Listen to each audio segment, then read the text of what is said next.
The median household income in Ward 7 is about $71,000, well below the citywide average of $110,000.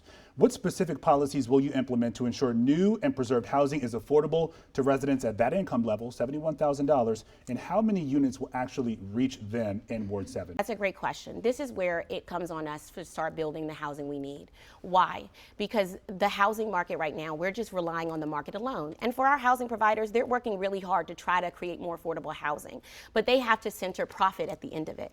As a government, we don't have to center profit. We can actually use dollars, right? And what I'm talking about is using those dollars, creating the mixed income housing we need, 30% below deeply affordable, 70% for our AMI residents in market rate. And we're able to recycle those rents back into creating and producing more affordable housing. We also can give those dollars as well to people who could create community land trusts and our community organizations who build those housing together. So what I'm talking about is government stepping up and being a part of creating the deeply affordable housing we need, and then incentivizing our housing providers to do the same by lowering the cost it costs for many of them to build in the city, and lowering the cost for many of them to be able to build more in this city, and allowing more density around our city for them to build that. And that's what's going to give us the housing we need in this moment to meet the needs of working class families in this city. Mr. McDuffie. So we're going to make sure that we build more housing, and we're going to build it faster.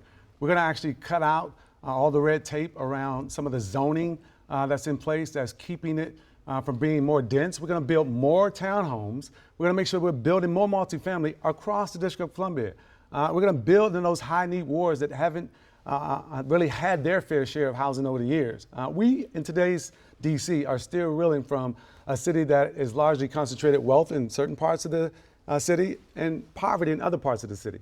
Ward 7 and 8 have showed a lot of affordable housing over the years. We need to make sure that we're building more of it across the District of Columbia. We're going to lower the barriers and red tape to be able to do that, create a fast lane in the District of Columbia that cuts permit times in half to make sure that the people who want to build can do so we get the housing we need across incomes so that everybody can afford to live here. The reality is right now, though, in D.C., housing providers aren't building. They're not building because people like my opponent have decided to vote against the Rental Act, which help facilitate the ability to build housing in the District of Columbia. And we want to make sure that we are delivering on the ability for folks to actually build. Do you care to respond, Mr. George? You know what the Rental Act had in it, a key piece of legislation that I think Black D.C. residents need to understand. It cut our Tenant Opportunity to Purchase Act rights for families in multifamily buildings. And where are the most multifamily buildings? In Ward 7.